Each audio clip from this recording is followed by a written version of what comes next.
Keliaujam toliau ir čia turime 9 taures. Taurių devynetukas dažnai dar vadinamas norų išsipildymų korta. Tai pasitenkinimo, komforto ir emocinės sėkmės simbolis. Kortoje matome žmogų sėdintį priešais 9 pilnas taures išrikiuotas ant lentynos. Jo veide pasitenkinimas, o rankos sudėtos ant krūtinės. Jis pasiekė tai, ką norėjo ir dabar mėgaujasi savo pasiekimais.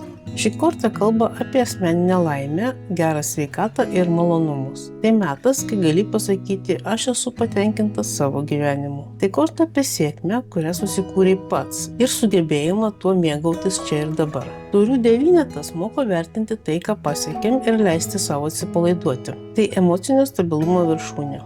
9 taurių pamoka yra ta, kad tikra laimė prasideda nuo gebėjimo vertinti save ir savo pasiekimus. Paklausk savęs, už ką šiandien galiu sau padėkoti ir kuo galiu pasidžiaugti.